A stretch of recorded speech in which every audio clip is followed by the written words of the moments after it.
Olá, meus amigos. Hoje nós vamos falar sobre inteligência computacional no melhoramento genético. A nossa conversa de hoje, ela se destina a um público que ainda não está familiarizado com esse procedimento biomédico, esse conjunto de técnicas, mas que já demonstram interesse de incorporar e comparar com aquilo que até então ele vem utilizando em diversas áreas, mas enfatizando a parte de melhoramento genético. Então, para a organização das ideias, nós dividimos essa conversa, onde na primeira parte nós vamos falar sobre inteligência computacional, o paradigma que está envolvido na fundamentação da inteligência computacional em comparação com outros procedimentos biométricos de estatística que a gente imagina ser rotineiramente utilizado. Posteriormente, nós vamos dizer sobre a rede neural como uma potencialidade em termos de análise biométrica, principalmente no assunto bastante interessante, que é a predição, mas a gente vai estar relatando um histórico da rede neural, mostrando algumas limitações que ela teve no passado, como que isso foi superado, e apresentar o que a gente tem mais utilizado novamente, que é o percepto multicamada, para resolver problemas de classificação, problemas de predição, problemas de reconhecimento padrão, bastante interessante. E por fim, a gente vai dar um exemplo bastante amplo, em que a rede neural é uma ferramenta que vai ser utilizada para resolver aquele problema, junto com outras alternativas. A gente vai perceber que é uma alternativa que pode ser complementar, pode ser que seja a necessária, a que seja indispensável para resolver o seu problema, ou que possa simplesmente estar agregando mais informações. Então vamos começar sobre o que seria a inteligência computacional. Por que aprender sobre inteligência computacional e trazer essa abordagem para o nosso dia a dia para responder às nossas questões básicas? Então nós vamos partir do começo, imaginar que o nosso problema de melhoramento é partir de uma população original e ter uma população melhorada, uma população superior. Bom, isso nós vamos conseguir trilhando um caminho. Pode ser um caminho simples, pode ser um caminho tortuoso. Nesse caminho nós temos uma série de problemas a serem resolvidos. Nós temos um problema de mão de obra qualificada, quantidade de mão de obra, nós temos um problema de recursos, nós temos um problema de tempo, porque a gente está competindo com outras empresas, com a necessidade da indústria, com a necessidade do produtor, do consumidor. Então nós temos uma certa pressão para resolver esse problema de ter um produto final melhorado, e nós temos que caminhar. Vamos chegar mais rápido ou mais lento, dependendo aí daquilo que a gente dispõe. Pois bem, mas nós que somos melhoristas podemos atuar de várias maneiras. Uma primeira maneira é atuar como observador. O melhoramento ele antecede as leis básicas da hereditariedade, ele era praticado por pessoas que estavam a campo, que estavam observando as particularidades, o bom desempenho, características interessantes. Então, o simples fato de observar, eleger aqueles indivíduos superiores, nós conseguimos mudar uma população e torná-la superior, uma população que nós chamamos de população melhorada. Mas a gente percebe que a gente pode andar mais rápido, com mais eficiência, se além de ser bom observador, a gente agregar conhecimento científico. Nós temos que conhecer sobre experimentação, nós temos que conhecer sobre métodos de melhoramento, método de condução de população segregantes, método de avaliação, método de otimização. Então o conhecimento científico é fundamental. Entender a hereditariedade, entender os efeitos dos ambientes, os efeitos genéticos, os componentes aditivos, dominante, epistato, tudo isso favorece que a gente consiga ter o resultado com maior êxito.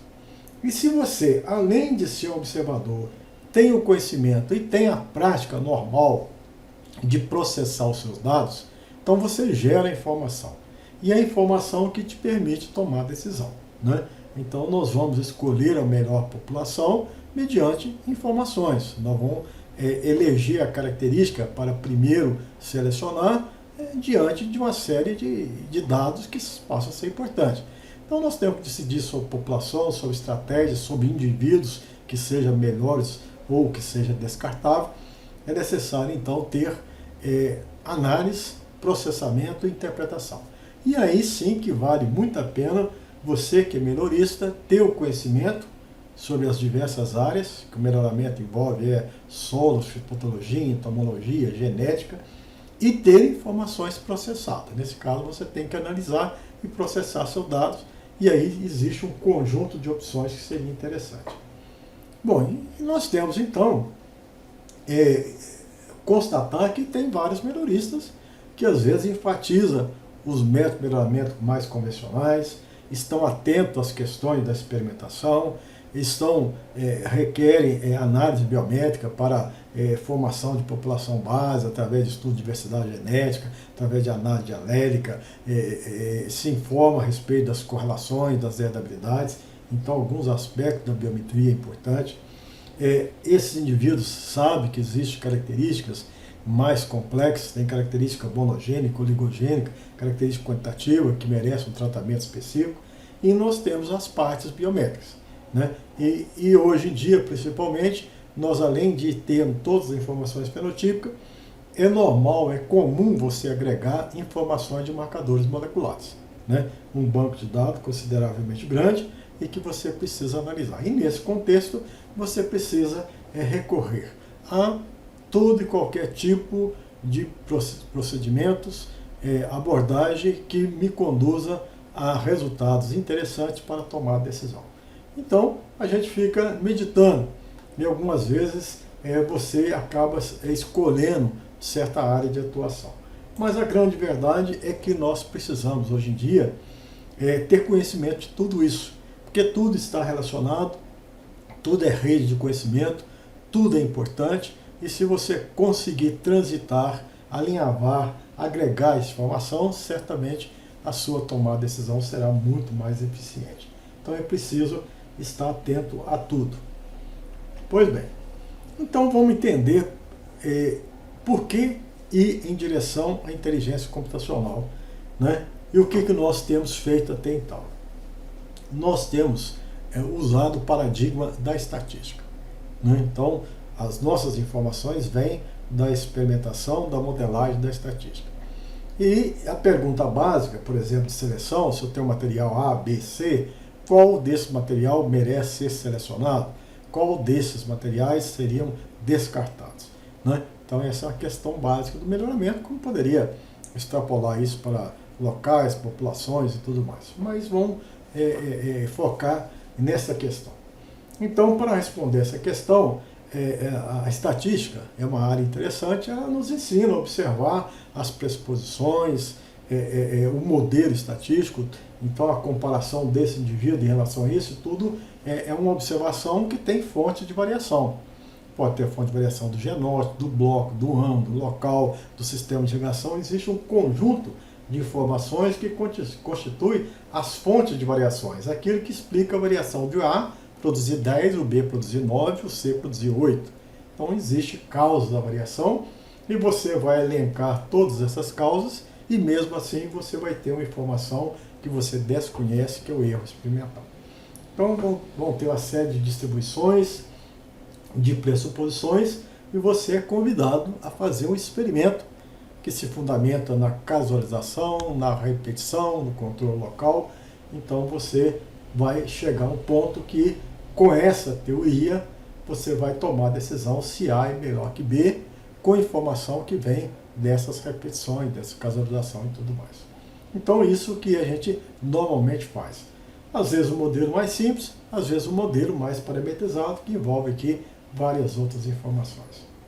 Bom, e por outro lado, existe o que chama de inteligência computacional. A inteligência computacional, ela procura também decidir quem que é melhor, o A ou o B, e se o indivíduo é um gato, um cachorro, um animal, uma ave, e assim, mas não usa essa abordagem, essa ideia do YJ.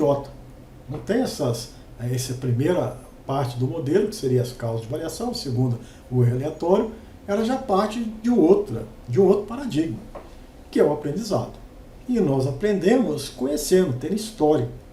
Então existe um histórico, nós vamos, né, isso vai imitar o cérebro humano, que é o que a gente tem, né, de definição de inteligência, que passa por um aprendizado. No aprendizado, a gente precisa distinguir entre um animal e outro. A gente vai conhecer o gato, o cachorro, o coelho, né, o canário, assim vai. Porque eu já tinha um banco de dados. Não faço experimentação, eu vou acumulando informações.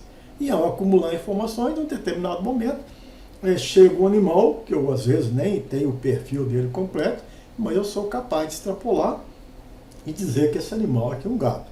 Ou outras vezes eu tenho parte daquele animal. Não precisa ter um animal todinho, né, o corpo, a cauda, as patas, para saber se é um gato, se é um cachorro. Parte dele eu já consigo inferir, porque eu tenho o aprendizado, eu tenho um banco de dados. Então existe essa diferença básica entre um paradigma da estatística, que se fundamenta no YJ, numa experimentação, né, com a série de pressuposições. Existem as redes neurais que vão distinguir entre o bom, o ruim, o ótimo, vai predizer se o material deve produzir 10, 15, 30, 40, mas com informação de aprendizado. Então, um banco de dados que me permite primeiro aprender e depois extrapolar. Então veja que há uma diferença muito grande. Eu conhecendo vários animais que representam um cachorro, vários animais que representam um gato, nós vamos ter a inteligência, e nesse caso a inteligência computacional, sendo do computador, a gente vai ter que instruir o computador de comandos, de linha de comando, para que ele aprenda, receba informações e tome a decisão se é um cachorro, se é um gato. Né? Então veja que a gente não tem expectativa de gerar uma fórmula, uma expressão da variância, da soma de quadrados, da média, não. Nós temos um aprendizado, um banco de dados, que me permite aprender com aqueles exemplos e eu, diante de uma nova situação, eu posso então tomar decisão. Então essa é a diferença básica, né? Onde eu passo a ter então, usar a inteligência computacional no elenco, no conjunto de abordagem para resolver o problema. Então, a área de ciência que estuda teoria e aplicações de técnica inspirado na natureza. Então, cita aqui as redes neurais, as lógicas fuzzy, lógica nebulosa e a computação evolucionária. Então, dentro da inteligência computacional, destaca aqui as redes neurais. As redes neurais são modelos computacionais, né, porque se fundamenta em inteligência computacional, não lineares, isso é interessante, é capaz de extrair informações não lineares, que dá um potencial muito grande, inspirado na estrutura e operação do cérebro humano, e que procura reproduzir características humanas, tais como aprendizado, associação, generalização e abstração. Tá certo? Então, elas são bastante eficientes em resolver muitas questões que a gente gostaria que resolvesse. Então, novamente, enfatizando que, enquanto que a estatística você tem basicamente um modelo, na rede neural nós tentamos resolver o problema à semelhança de como o ser humano, por exemplo, resolve a maioria dos seus problemas. Então, para você decidir se é um gato, um cachorro, você não vai precisar da média do tamanho do animal, da média da variância, do desvio padrão, nada disso. Você sabe que o animal, sabe que é um cachorro, a partir de outras informações. Então, foi criada essa área da ciência que simula, que tenta imitar o cérebro humano. E nada melhor, né, do que um procedimento. Se eu quisesse imitar, por exemplo, quando você pensou em criar uma aeronave, obviamente você tem que imitar alguém que voa. Nesse caso tem que ser uma ave, é o modelo que inspira.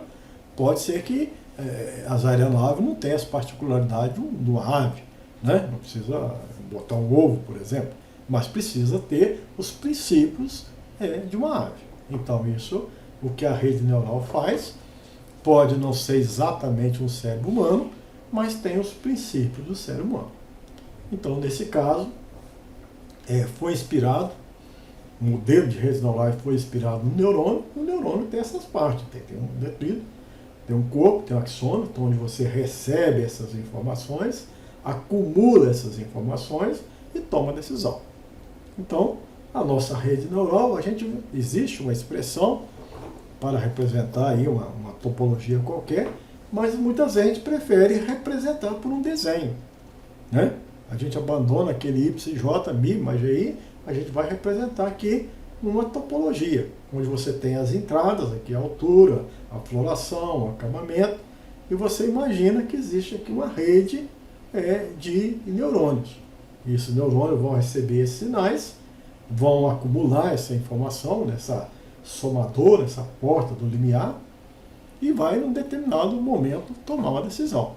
Tá certo? Muitas vezes você quer, às vezes eu dou um exemplo como esse, às vezes está passando uma pessoa no corredor, você está no lado e está tentando identificar se aquela pessoa é um homem ou uma mulher que está vindo, né? Então você vai escutando a passada, se essa pessoa falar, se essa pessoa der uma gargalhada, e vai extraindo sinais. Bom, na hora que vem um sinal, bom, é pela passada, pela risada, riu, mas isso aí, você chega a um limiar de tomar a decisão. Você acumulou tanta informação que dá para você fazer um julgamento. Mas é um homem, é uma mulher, né? Então, muitas vezes você tem que receber as informações, acumular, e tem um determinado nível de saturação, que é o limiar, que converte aquelas informações em tomada de decisão. Aí é o que você classifica, é um homem ou uma mulher, tá certo? É um gato, é um cachorro, tá certo? Então, é dessa forma que a gente imita esse neurônio. Então, a rede neural, ela está inspirada nesses neurônios. E o que nós queremos? Aqui é um exemplo, né? Vai depender aí de quem está me ouvindo, mas que eu, às vezes, uso muito na minha sala de aula. Então, eu proponho que o indivíduo tente ler essas frases, né? Como é da minha área, eles não têm a dificuldade de interpretar essa frase. Quem não chora, não mama, né? Uma frase que a gente, às vezes, ouve no nosso dia a dia, e a gente rapidamente seria capaz de complementar. Os meus alunos são na área de melhoramento, genética, eles também lêem essas letras com alguma coisa faltando, eles são capazes de interpretar que a palavra aqui é genética. Aqui eu proponho uma outra palavra que às vezes as pessoas que estão me assistindo, me ouvindo, têm certa dificuldade. E aí eu tento dizer para eles a necessidade da inteligência atrelada a um aprendizado. Essa palavra aqui, para mim, e para alguns que estão me ouvindo, vai ser fácil. A palavra é Guiricema. Guiricema é a cidade onde eu nasci, uma cidade do interior de Minas Gerais, né? Pequena, mas bastante aconchegante, mas essa palavra faz parte do meu vocabulário. Eu sei que existe a palavra Guiricema, mas para muitos de vocês que estão me ouvindo, às vezes não faz parte do seu vocabulário. Então não existiu um aprendizado. Então o seu cérebro não tomou a decisão de identificar. E a mesma coisa nós queremos nas redes neurais. Nós queremos alimentar o computador de uma série de exemplos que ele aprenda, que ele complementa, que ele chega à conclusão que na hora que chegar uma outra situação, né, que você forneça a ele uma altura, uma floração, um acabamento, ele vai dizer se aquilo é bom ou é ruim. Mas se o aprendizado dele foi deficiente, se ele não aprendeu sobre aquelas particularidades, certamente a capacidade, como nós, a capacidade de devolver uma informação apropriada, ela é difícil, né? Eu tenho certeza que muitos de vocês tiveram dificuldade de identificar a palavra glicema, porque não fazia parte do vocabulário, não estava no seu banco de dados. Então, para uma rede neural ser bastante eficiente, o seu banco de dados tem que ser grande, tem que ser rico, tem que ser informativo. Aí sim você passa a ter uma boa rede neural. E isso é problema para nós, porque no melhoramento genético, às vezes você faz experimento em vários anos, vários locais, tem bastante interação genótipo-ambiente. Às vezes, num determinado local, uma planta alta é que tem 1 metro. No outro local, uma planta que tem 1 metro é a mais baixa de todas. Então é difícil, por um processo de tomar decisão, verificar. O efeito do ambiente é tão grande que aquela maior altura, maior produção, ele se confunde. Ou você alimenta de todas as informações, ou extrapolar do local A para o local B, é uma dificuldade muito enorme, muito grande, porque não houve o aprendizado do fenômeno da interação. Então, muito cuidado, nós temos que ter as ressalvas, mas a gente espera que a nossa rede neural, com um banco de dados completo, seja capaz de inferir sobre muita coisa.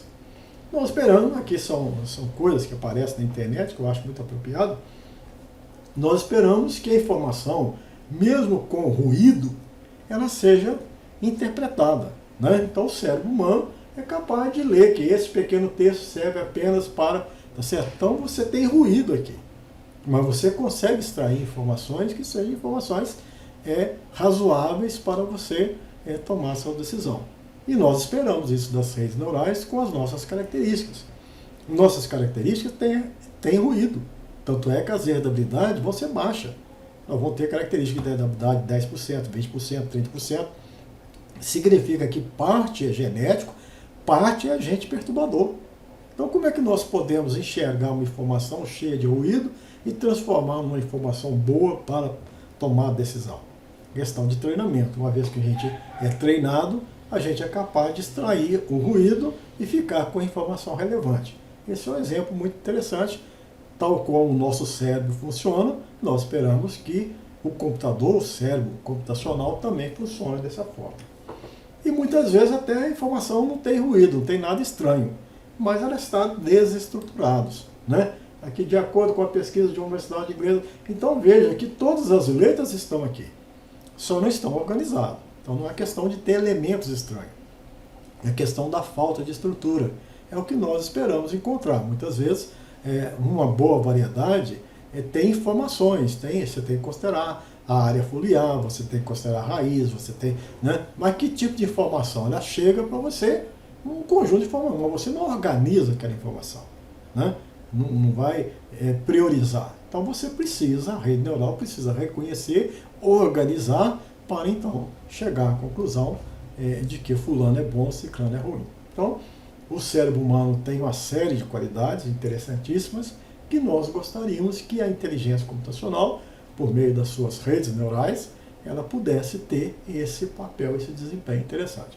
Por isso que a gente fala que a rede neural ela é bastante interessante, ela nos motiva a tentar aprender alguma coisa sobre ela, porque realmente vai ter, se ela fizer isso, que a gente pretende que ela faça, vai ter um potencial muito grande. Bom, mas digamos que eu esteja no meu dia a dia. A rede neural se destina a resolver uma série de problemas da área médica, da área das engenharias, né, e tudo mais. Mas vamos dizer que o meu problema seja um problema, eu trabalho na área da agrária, vou tentar me motivar para aprender rede neural para usar na área agrária, né? E na área agrária, um dos problemas mais típicos que eu tenho é o problema da predição. Será que eu consigo fazer predição com rede neural? E se não fosse com rede neural, eu saberia fazer predição? Como é que eu faço predição? Bom, a gente tem várias maneiras de fazer predição. Nós vamos propor aqui que a rede neural seja útil para esse fim. Rede neural começou a ser proposto desde 1943, né, por esses autores, McCulloch e Pitt. McCulloch era psiquiatra e Pitt era matemático, trabalhava com neuroanatomista, e eles então fizeram a parceria e propuseram, primeiro, uma ideia de rede neural, primeiro modelo mais do que simplificado. Resolvia problemas a ponto de ser uma área de destaque? Não. Resolvia problemas booleanos, problema de falso e verdadeiro, problema de classificação bastante simples. Você entrava com as informações, né, usado aqui, por exemplo, em seguros de carro, seguro de casa, e você então ponderava cada informação e tomava a decisão. Se aquelas informações se você informasse, por exemplo, o indivíduo, quantos você tinha carro, você não tinha carro, a idade, o sexo, você tinha casa, não tinha casa. Então, por exemplo, uma decisão bancária, você concede um empréstimo ou não. Então, era para esse tipo de classificação. Você teria que ponderar essas informações para então ver o risco. E como é que você ponderava? Você tentava ver o histórico, era um processo de pesos por tentativa, ia tentando, tá certo? E até achar uma maneira que, bom, se eu aplicasse esses pesos para essas informações, eu acertaria em relação a empréstimos se o indivíduo era um bom pagador e seria inadimplente, coisa desse tipo, né? Então esse é o modelo de maculopia, não tinha nada de estatística, nada de YJ, nada de erro. É questão de ter informação e ponderar a informação. E esses pesos, que chama peso sináptico, né, era então atribuído aleatoriamente por tentativa. Até que se tomava uma decisão e estabelecia uma fronteira de separação. Posteriormente, vocês que estão iniciando a área de inteligência computacional vão ter que estudar aprofundadamente sobre esse assunto. Vieram outras propostas. Uma grande crítica do Maculopit é que esse processo era por tentativa. Não existia regra de aprendizagem, tá certo? Então ela atribuiu os pesos da primeira rodada, a da segunda rodada não independia da primeira. Então as regras de aprendizagem vieram com a proposta do Percept e com a proposta do Adaline. A proposta do Percept por Rosenblatt, em 1958, que trabalhava na área de psicologia, e o Adaline, né, que essa abreviada aqui, por esses autores, o Ido e o Wolff, em 1960, que era da parte das engenharias, das eletrônicas e tudo mais. Então, desenvolveram uma regra de aprendizagem. Né?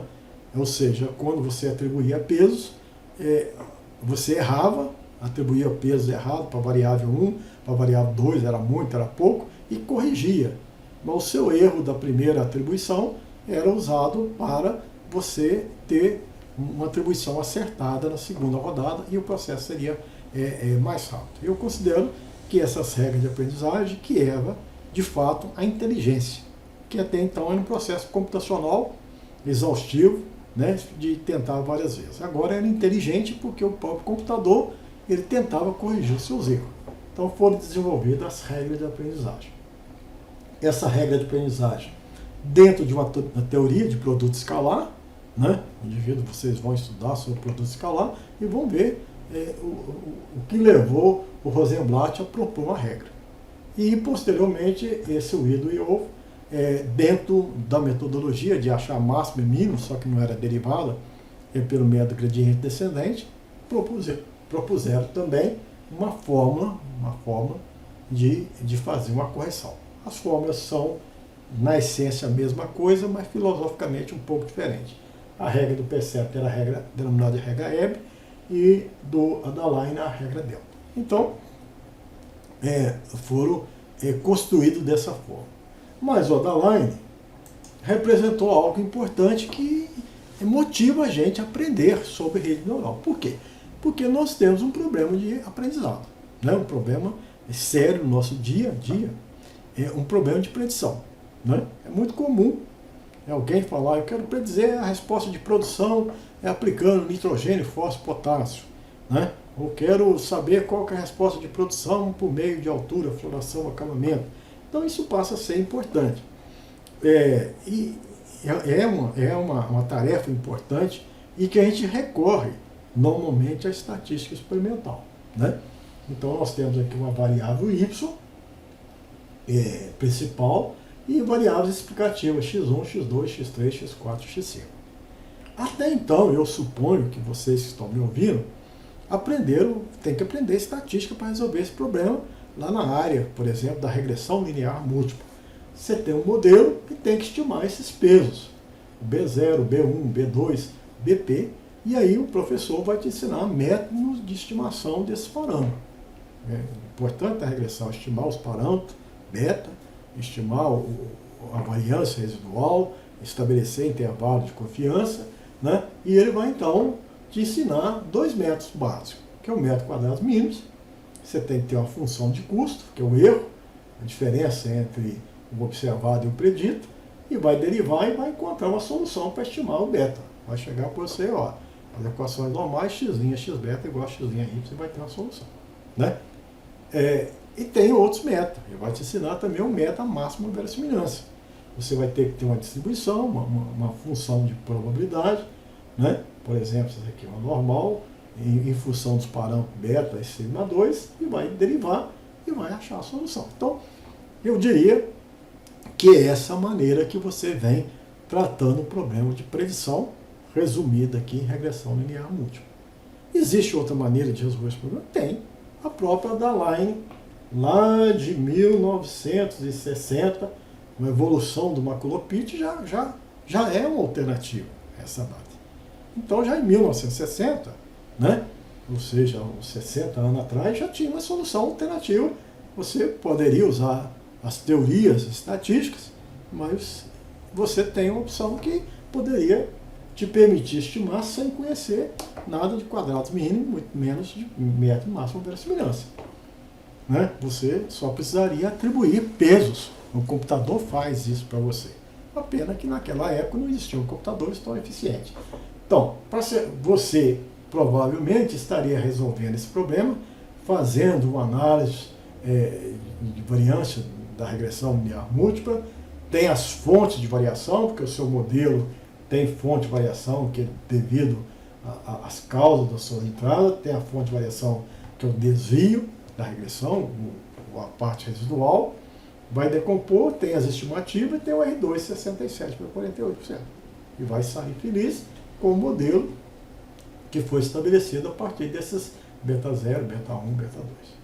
Pois bem, se você fosse numa rede neural, atribuísse pesos, né? Aqui uma rede underline que você vai atribuir esses pesos, nesse exemplo que eu fiz, o computador tentou 6.870 vezes e conseguiu partiu de pesos iniciais e foi ajustando, corrigindo, até ter os pesos finais. E com esses pesos finais ela apresenta então a sua solução.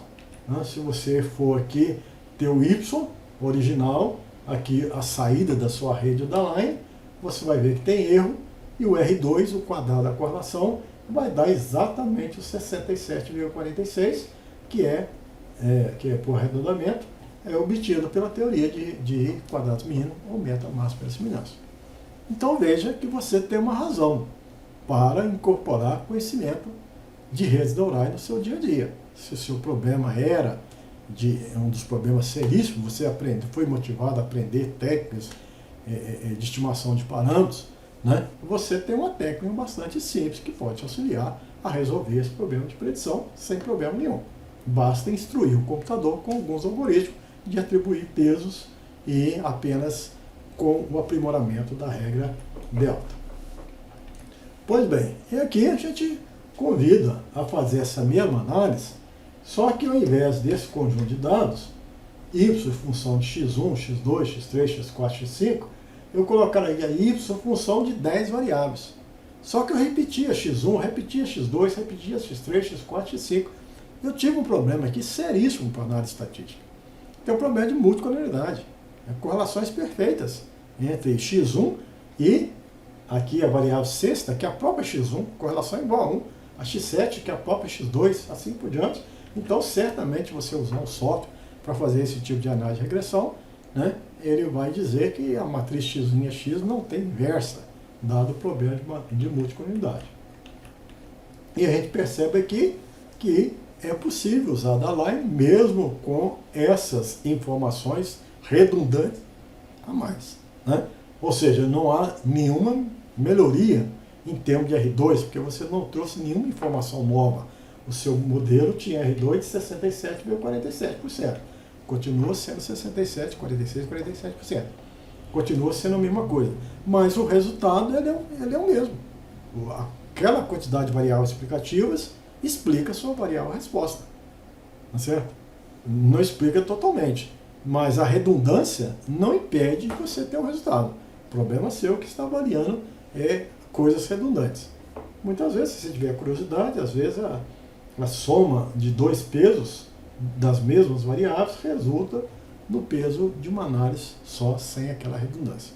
Mas que é possível, então, é uma particularidade que eu considero ser interessante em relação às técnicas estatísticas que você aprendeu. Ela faz algo que você faz com outra técnica de predição? Faz. Ela é interessante porque não sofre efeito de redundância? Não sofre. Né? É possível ter um modelo sem preocupar com multicolorialidade. Né? Agora, você que está acostumado a intervalo de confiança e tudo mais, aí são coisas do vocabulário estatístico. Mas a essência do seu problema, que é a predição, a gente te entrega um modelo preditivo tão bom quanto aquele que até então você vinha utilizando. Então a gente considera que essa é por si só um motivo para você aprender rede neural, dado que você tem um problema e já aprendeu outras abordagens em outros paradigmas. Bom, mas então a rede neural, retrocedeu os anos lá para 1960, já deveria estar, né, como muitas vezes está na relação das disciplinas, inclusive dos estudantes de graduação, das engenharias, já deveria ser de conhecimento pleno de todos os profissionais. Mas a rede neural, no começo, teve seus problemas, porque ela resolvia problemas lineares. Os problemas não lineares deixavam muito a desejar. Bom, aí começamos, né, a ter um período, esse período inicial de 43, 57, 60, que marcou pelas propostas, vários outros autores contribuíram, mas as propostas de McLuhan, Rosenblatt, Duhigg, né, que era a grande motivação, ele caiu no desencantamento, né? E em grande parte vieram aqui do trabalho desses dois autores, do Minsky e Papert, que realçaram esse problema de só se aplicar a resolução de problemas linearmente separados, né? Então veja que se você tem esse X, essa bolinha, você não estabelece uma fronteira, uma reta para separar essas duas populações. No meu caso, esse exemplo aqui, não existe uma linha que separa essas duas populações, então são problemas não linearmente separados. Mas, e qual é o problema disso? O problema é que esses problemas não linearmente separados são importantes, e muito importantes. Então, só uma reflexão, vamos pensar aqui numa variável só com padrão binário, 0 e 1. Então você tem 4 respostas, 0, 0, pode ser 0, 0, pode ser 1 e 0, 0 e 1, 1 e 1. Então, essas respostas aqui você separa facilmente. Mas se você tem duas variáveis, que pode ser 1 e 0, ou 0 e 1, se você combinar todas essas informações, você gera 16 funções. Tá certo? Essas 16 funções. Pode ser 0 para todo mundo, pode ser 1, 0, 0, e assim vai. Então, dessas 16 funções, duas delas não são linearmente separáveis. Então, por exemplo, essa função de 0 até 15 são 16. Se todo mundo é 0, então só tem uma população. Se é 1, 0, 0, eu separo aqui linearmente. Essa F1, né, basta eu ter uma reta que eu sei quem que é bolinha e quem que é triângulo. Né? Essa F8 aqui, uma reta eu sei quem é bolinha e quem que é triângulo. E assim vai. Mas essa F6 e essa F9 não tem como separar por uma única reta. Nós dizemos que essa F6 e essa F9 são duas das 16 funções que não são linearmente separáveis e, consequentemente, não adianta usar a rede neural. Aqueles modelos de McLuhan, de Adaline e do Percept não seria eficaz. Mas são 2 em 14, se resolve 14, seria interessante. Mas só que se você considerar mais funções, não duas, com 4 padrões, duas funções com 4 que geraria 16 funções, se você considerar 3 que gera 256, então ele só resolve 40% dos seus problemas. Se você tem 6, ele só resolve praticamente nada, tá certo? Ou seja, a porcentagem dos problemas linearmente separados são mínimas. Então, por que você vai aprender uma técnica que está limitada a resolver um problema mínimo das suas questões do dia a dia? Que você não tem informação só de uma variável e ela nem sequer é de padrão binário, né? É padrão de várias, às vezes é contínuo, multicategórico e tudo mais. Então, nesse caso, as redes neurais caíram no esquecimento por ser de aplicação limitada, né? A estatística convencional apresentava uma infinidade de soluções para você gastar seu tempo, seu esforço em aprender algo que só resolve o problema linearmente separado. Então, houve então o trabalho, o livro desses autores que apresentaram uma crítica muito grande, e aí nós tivemos uma área, uma época, um período em que as redes neurais foram deixadas de lado. Até que apareceu uma solução.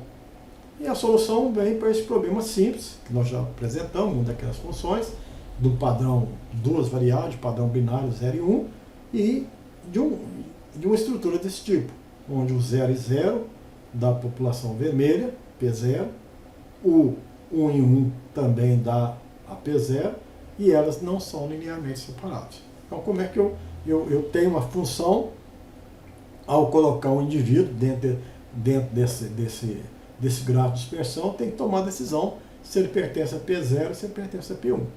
E eu não conseguiria estabelecer com os modelos até então. Só que alguém propôs algo interessante.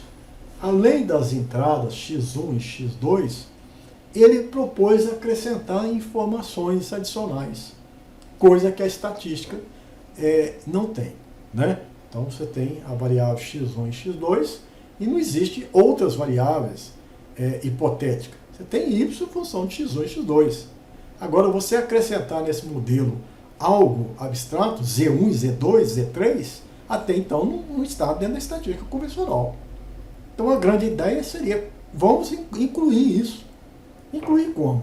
Você tem as entradas e você coloca uma camada oculta. E essa camada oculta gera variáveis abstratas. Z1 e Z2 mais uma camada com outro neurônio e gera então a saída. O que seria então, o que esse neurônio faria?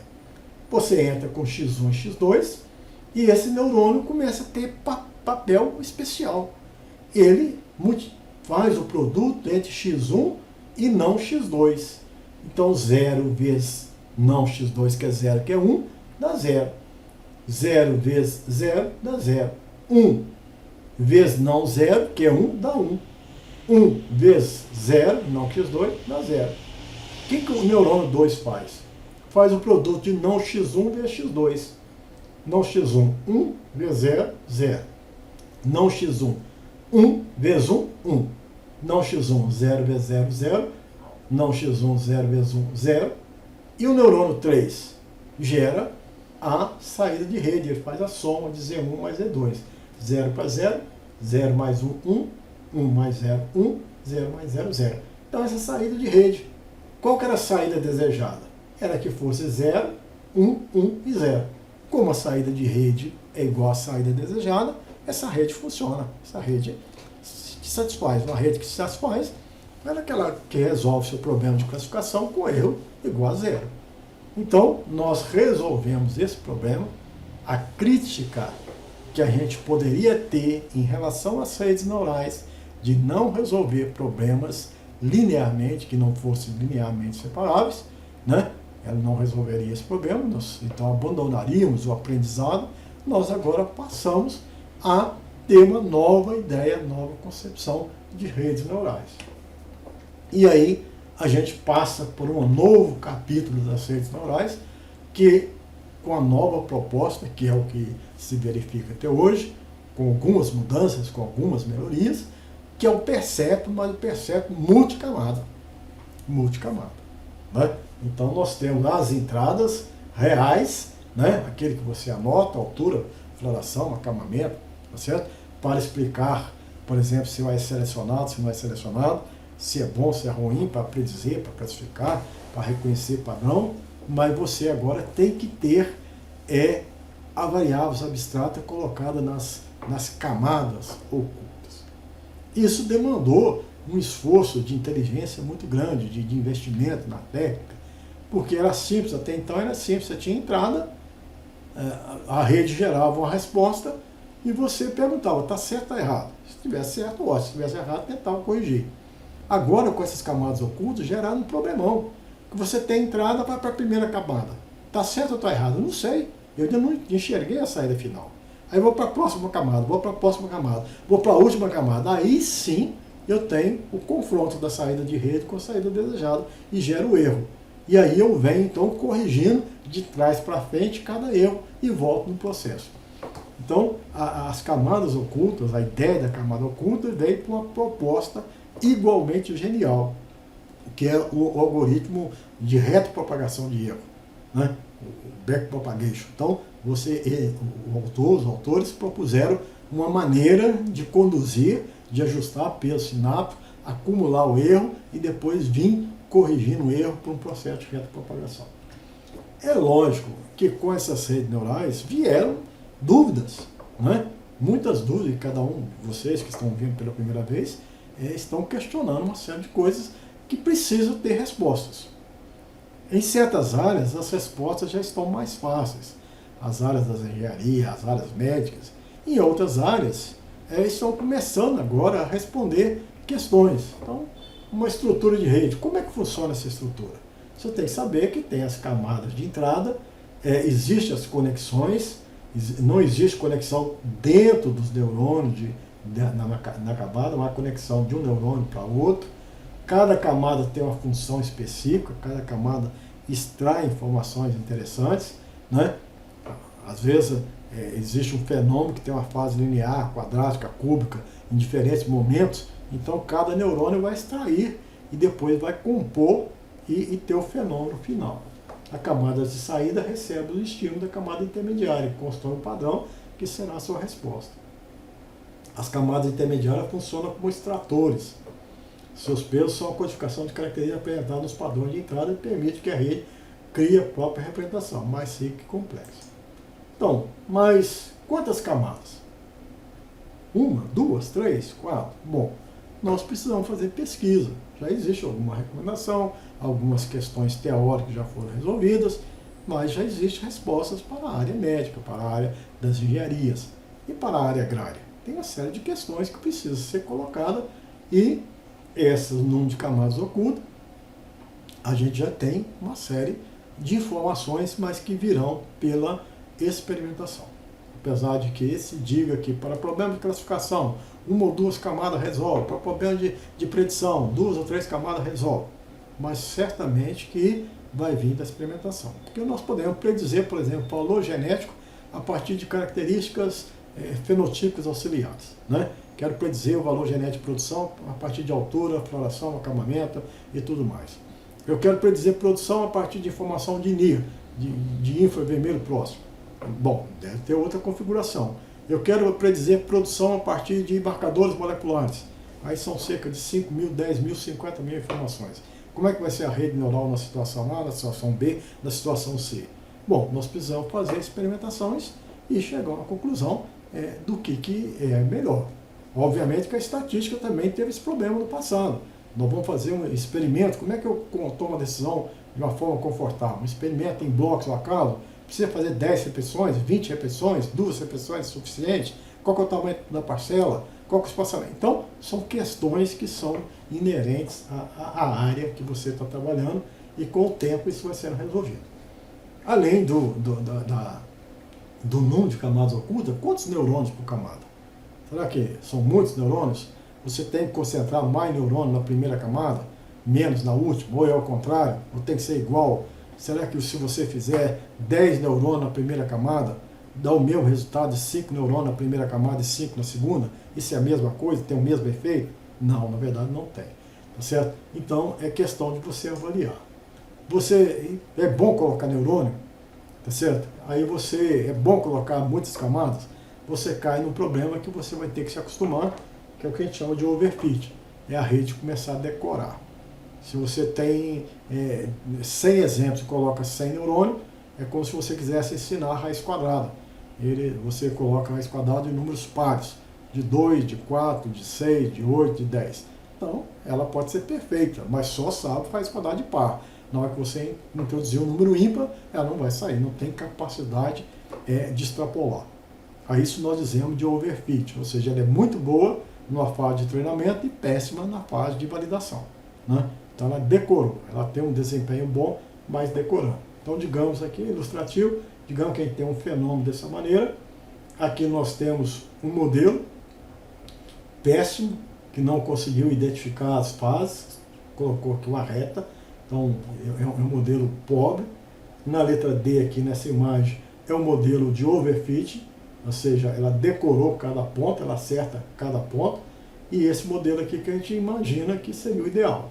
Ela consegue enxergar que existe 3 etapas, uma primeira etapa bem crescente, uma segunda etapa mais de platô e uma terceira etapa decrescente. Então, os fenômenos existem e as redes neurais têm que ter a habilidade de entender esse fenômeno, e essa habilidade vai depender da sua topologia, que deve pressupor aí maior ou menor quantidade de neurônios e maior ou menor quantidade de camadas.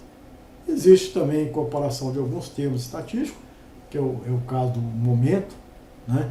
Que é um incremento que se dá, porque às vezes os pesos vão sendo atribuídos e você tem uma solução que é uma solução local.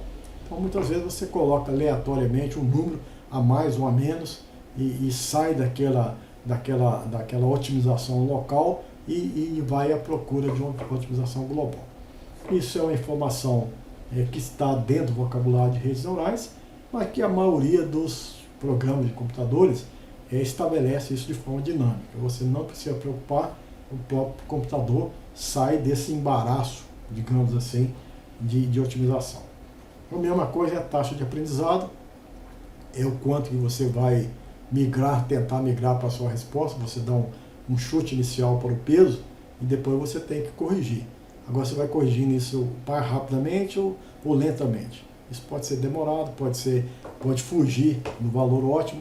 Então essa taxa de aprendizado você tem que especificar. A maioria dos programas trata isso de forma dinâmica, ou seja, internamente começa com a taxa de aprendizado mais elevada e depois vai um delta maior, digamos assim, depois os delta mais refinados para atingir essa resposta de forma melhor. Então, e você tem que ter alguma atenção de procurar, por exemplo, funções de ativação que seja apropriada, que, por exemplo, aqui a função de ativação um sigmoide ou uma tangente hiperbólica e, por fim, alguns critérios de parada. Pois bem, o que a gente quer concluir aqui é que as redes neurais têm as suas particularidades, né? Mas que isso é fácil de ser estabelecido, né? E que você, então, pode, de fato, incorporar no seu dia a dia, porque resolve seus problemas lineares e não lineares. Então, é um ferramental estatístico muito poderoso e que pode oferecer resultados bastante interessantes para o seu trabalho. Existem, né, algumas aplicações nesse site aqui, é interessante que ele mostra, por exemplo, o que você deve trabalhar. Ele tem um conjunto de dados e aqui ele demonstra que o indivíduo entrou com a informação da variável x1, x2, x1 ao quadrado, x2 ao quadrado. Aqui o usuário, e aqui depende isso aqui por tentativa, você acaba ajustando isso, optou por usar 3 camadas ocultas. Na primeira camada oculta ele teve a motivação de usar 8 neurônios, mas isso é algo que ele altera. Na segunda camada ele usou também 8 neurônios, na terceira camada ele usou 2 neurônios. Tá certo? Então é algo que você tem que fazer uma calibragem, é o usuário que faz essa calibragem. Bom, então ele escolheu 3 camadas, escolheu aqui o número de neurônios por camada. Muitas vezes ele tem que estimar e estabelecer outros parâmetros. Além das camadas, aqui vão considerar um outro problema, ele tem que estabelecer, por exemplo, taxa de aprendizado, que muitas vezes é dinâmica, o programa já estabelece para você. Em cada camada tem aqui uma função de ativação, normalmente a tangente hiperbólica, linear, sigmoide. Alguns programas usam regularização, outros não. Isso vai depender do algoritmo que você está usando, mas é possível você, diante de um conjunto de dados, tentar soluções diferentes. Nesse caso, com 4 neurônios, e aqui nessa camada, nessa outra camada, eu resolvi meu problema. Se eu tivesse diminuído aqui com apenas uma camada, com 4 neurônios, também eu resolvo meu problema. Se eu diminuísse aqui o número de uma camada oculta e apenas um neurônio, pode ser que eu tenha mais dificuldade de resolver esse problema. Tem certos problemas, o meu problema aqui é separar a população azul da população laranja, né? Então pode ser que eu tenha mais ou menos dificuldade. Então eu vou tentando, tornando a minha topologia mais adequada, de forma a atingir o objetivo. Ou seja, cada um desses neurônios seria capaz de extrair algum tipo de informação. E meu objetivo final é separar essa população laranja da população azul. Perceba que aqui nós estamos demorando um pouco, mas aqui seria bem mais fácil a separação. Então, a topologia que você estabelecer, ela vai então te dá o resultado desejado ou não. Bom, e por fim, nós vamos agora apresentar um exemplo de utilização das redes neurais. Mas nós queremos dizer que as redes neurais, o objetivo aqui, que ela é uma das soluções que você deve conhecer, dentre várias que pode ter aí, pode ser complementar e pode ser inclusive mais importante. O problema que a gente escolheu aqui, que a gente vai ver que tem várias soluções, é um estudo de classificação. Eu tenho que classificar um indivíduo se ele tem alto teor ou baixo teor. Digamos que é um composto importante que alto teor atingiu 4 mg, baixo teor 2 mg. Eu vou fazer esse estudo numa população F2, derivada de cruzamento de pares contrastantes. Então eu preciso responder a questões preditivas, entender o fenômeno para poder predizer se o indivíduo tem alto ou baixo teor. Então eu fiz a fenotipagem, eu avaliei o fenótipo desses 500 indivíduos numa população F2. Então o meu problema é um problema de predição e a gente vai ver que a gente pode resolver de várias formas. Então a gente cruzou aqui o pai 1 com o pai 2, um de alto teor, outro de baixo teor, obteve a F1 e posteriormente a F2, com vários indivíduos, tá certo? São cerca de 500 indivíduos, indivíduo 1, 2 até 500, e a informação fenotípica era baixo teor, se apresentou baixo era 2 mg, por exemplo, baixo 2, esse aqui alto 4 mg. Só que eu tenho informação adicional, eu tenho informação de marcadores moleculares. Vamos imaginar que esse aqui é uma espécie de ploide, com cerca de um número básico 2x igual a 10, 5 cromossomos de 5 grupos de ligação, e eu tenho informações moleculares de 200 marcas. Normalmente a gente tem informação aí de 1.000, 10.000, 50.000 marcas. Então essa é a minha análise e eu quero ter modelos preditivos com essas informações. Tem hora que eu vou usar apenas a informação fenotípica, tem hora que eu vou usar a informação fenotípica agregando a informação genotípica. Então a questão é, tem um problema para ser resolvido. Qual ferramenta que eu vou utilizar? Pois bem, posso usar uma ferramenta simples. Se é uma população F2, esse é um delineamento tal como o Mendel usou para formular as leis básicas da hereditariedade. Ele simplesmente usou uma estatística de contagem, numa população F2 segregante, ele foi lá e contou quantos indivíduos com alto teor, quantos indivíduos com baixo teor, e isso é necessário e suficiente para inferências importantes. São dados desse tipo que levaram à formulação da primeira e segunda lei de Mendel, que é a base da genética. Nós podemos fazer a mesma coisa. Essa contagem nos leva a testar hipóteses. A genética mendeliana nos afirma se o caráter é controlado por um gene, segrega 3:1 ou para 2:1, se tiver codominância ou dominância completa. Se tiver 2 genes, segrega 9:3:3:1, ou segrega 9:7, 13:13, 15:1, se tiver epistasia. Então as proporções são indicativas do tipo de herança. Então nós podemos fazer aqui um teste de várias hipóteses. E a gente percebe aqui que o maior valor de probabilidade, indicando que se eu rejeitar essa hipótese tem muito erro, é de a segregação 9:7. Então veja que uma estatística quadrada foi suficiente para ter uma resposta muito relevante. Essa característica, esse baixo teor e alto teor, são regulados por 2 genes. E vai manifestar alto teor apenas se tiver aquele padrão A traço B traço. Tá certo? É uma segregação do tipo 9:7. Então significa que um A traço B traço é alto teor. E todas as outras formas, A traço B pequena, pequeno B traço, pequeno, dá baixo teor. Então a via biosintética, que é o nosso modelo preditivo, é essa. Então não existe uma equação, existe uma via biosintética. Se você for A grande, B grande, o A grande vai determinar a produção da enzima E1, que catalisa o desdobramento de S1 para S2, o B grande determina a produção de E2, catalisa S2 para S3 e dá alto teor. Então, essa via biosintética é o seu modelo preditivo. É uma resposta extremamente interessante e eu, tendo conhecimento de genética, tá certo? Eu satisfaço aí as questões do pesquisador. Mas eu tenho informação de 200 marcas.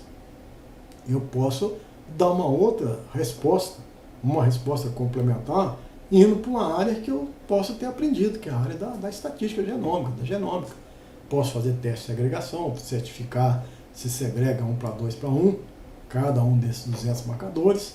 Eu posso fazer mapas e posso tentar detectar QTL. Então, aqui eu vou gerar 5, essa espécie era 2x igual a 10, então o genoma é igual a 5. Posso recuperar os 5 grupos de ligação e usar um método de intervalo simples, intervalo composto e detectar. Então eu analisei esses dados, submeti a análise genômica e cheguei à conclusão, sim, existe de fato 2 genes controlando esse caráter. E mais que isso, eu tenho 2 marcadores que estão marcando esse gene. O marcador 20 está nesse grupo de ligação, o marcador 60. Então eu preciso do modelo preditivo. Não, no modelo preditivo, eu vou lá, eu tenho a genotipagem de 200, mas posso descartar 198. Eu posso apenas pegar a informação do marcador 20 e do marcador 60. Aqui não corresponde à realidade. Mas se tiver o A grande, se tiver o B grande, tá certo? Eu vou ter baixo ou alto. Só quero representar aqui, de outro exemplo, resistência subtrativa. Eu só quero dizer que um padrão de banda já é o meu modelo, já é o meu critério de seleção. Não é uma via biosintética, não é um modelo estatístico, é um padrão de banda. O que eu vou selecionar? Todo mundo que tiver uma banda do marcador 60, uma banda do marcador 20, é possível ser selecionado. Então, eu estou dando uma resposta preditiva dentro de uma área que é uma área genômica. Eu posso usar a genética quantitativa para resolver essa questão? Posso, certamente que eu posso, mas a genética quantitativa, ela explica as médias e as variâncias. Essa população tem uma média, tem valor 2 e 4, tem uma variância. A variância aqui, dado que tem 217 com valor 2 e 283 com valor 4, nós temos um quadrado médio, né? Uma variação, a soma de quadrado, dado por 0,9845. Eu posso tentar explicar isso por um modelo aditivo, um modelo aditivo dominante, um modelo mais parametrizado, que é o modelo epistático. Aí sim, existe um modelo estatístico onde eu tenho os efeitos, típico de um efeito de regressão, onde eu tenho a variável resposta, que é Y, que é alto e baixo teor, e variáveis explicativas, que é X e X1 e X2. Quem que é X1? O gene 20, que é marcado pelo marcador 20. E X2 é o gene marcado pelo marcador 60. Quantas doses eu tenho de X1? 3. A grande é grande, a grande é pequena, pequena é pequeno. Quantas doses eu tenho de X2? 3. B grande, B grande, B grande, B pequeno, B pequeno, B pequeno. Então eu posso fazer uma análise, né? Essa análise de regressão, desvio da regressão, e tentar predizer apenas com o modelo aditivo, dá um R2 de 57%. Não, eu preciso dos efeitos da dominância, aí melhora o modelo. Mas a própria genética mendeliana já disse que existe epistasia. Então o modelo mais parametrizado explica 100%. Eu preciso do componente aditivo, componente dominante, componente epistático. Aí sim, se eu tiver esses efeitos, está aqui o meu modelo, eu posso predizer. Então se eu colocar aqui, o que acontece se o indivíduo for A grande, A pequeno, B pequeno, B pequeno? Ora, basta eu colocar o valor do A grande, A pequeno, que eu estou codificando lá, como sendo 1, 0 e menos 1, B grande, B pequeno, como sendo 1, 0 e menos 1, basta eu substituir aqui os valores, eu vou dizer que ele tem baixo teor. O A grande, B grande, B grande. Se eu colocar nesse modelo preditivo, vai dizer que ele tem alto teor. Então veja que a genética mendeliana me dá um modelo, me dá uma via biosintética. A genômica me dá um fingerprint, me dá um padrão de banda que é usado como critério de seleção. A genética quantitativa me dá aqui o modelo. A seleção genômica ampla, que hoje tem sido muito utilizada, grande quantidade de artigos, que é aquela que leva em consideração não só os 2 marcadores, mas eu não sei se esses 2 eram mais importantes. Eu posso incluir os 200. Então tem a teoria aqui, envolvida teoria de modelos mistos, onde eu tenho as observações dos efeitos fixos, dos efeitos aleatórios, e eu vou rodar a análise, vou verificar, se eu rodar o modelo apenas aditivo, que o marcador 20 e 60 são mais importantes. Temos aqui o R2 de apenas 62%, porque o meu modelo era apenas aditivo e eu sabia que existia um componente epistático importante que não foi computado. Então existe a solução da genômica ampla? Existe. E existe a solução via percepto multicamada? Sim. Se eu quiser colocar esses 200 marcadores como entrada e testar uma rede, por exemplo, aqui, com o número de camada oculta, né, 2 camadas e 3 neurônios por camada, foi uma tentativa, poderia ter sido outra. Posso usar aqui um algoritmo de treinamento, esse rprop é um algoritmo que está lá dentro do R e está também no MATLAB. Então, você escolhe o algoritmo, você vai ver que vai identificar exatamente o 2060 como sendo importante e vai dar um R2 de 100% do treinamento, 99% da validação. Esse modelo aqui, dessa rede neural, não é necessário especificar componente aditivo, dominante, epistático. A rede, ela é capaz de extrair as informações aditivo dominante, inclusive as epistasias, que são interações. Então, elas não precisam estar explicitadas no modelo, como é o caso da genética quantitativa, que você tem que explicitar. Aqui estaria a incidência do B0, do efeito A, aqui do D, aqui do A do gene B, aqui do D do gene B. Então, você tem o efeito aditivo, dominante e as epistasias, tem que estar explicitada no modelo. Aqui a rede neural, ela é implícita. Esses neurônios seriam capazes de extrair informações lineares, aditivas, dominantes e epistáticas que constituem as interações e dão um R2. Aqui é por aproximação. O modelo é perfeito. Então, é interessante. Então, veja que um determinado problema pode ser, sim, resolvido por várias abordagens, incluindo a abordagem de rede neural. É possível, além da rede neural, ter outras abordagens? Né? Então, aqui é a nossa rede. Tem as entradas, que você vai entrar com o gene A, o gene B, tem a sua topologia, essa topologia aqui foi mais simples, com 2 neurônios apenas, uma camada, e ela resolve o seu problema. Tem outras soluções? Tem. Nós temos procedimentos bastante interessantes, que são os procedimentos de aprendizado de máquina. Por exemplo, árvore de decisão, bag, boost, random forest. Nós temos outras soluções, que são os splines, que também daria uma resposta para esse problema de classificação. Né? Isso aqui é uma árvore de decisão. Então, fica aqui, nós vamos concluir que as redes neurais é algo interessante para ser aprendido, principalmente nos tempos atuais, em que o computador é um instrumento frequente, é um companheiro do pesquisador, está disponível. São abordagens diferentes, mas muitas vezes apresenta a solução complementar ou a mesma solução semelhante a outras técnicas, mas algumas vezes ela tem desempenho bastante superior, principalmente quando você não consegue captar certos efeitos. Então é algo que deva ser aprendido, porque é uma técnica alternativa muito eficiente, muito promissora. Né? Cabe ao melhorista ter todos os conhecimentos que ele deva ter de genética, de método de melhoramento, né, de condução das populações, de ser um bom observador, estar presente no campo sempre, mas ele tem que incorporar no seu conhecimento essas técnicas adicionais, porque elas têm o que acrescentar. Né?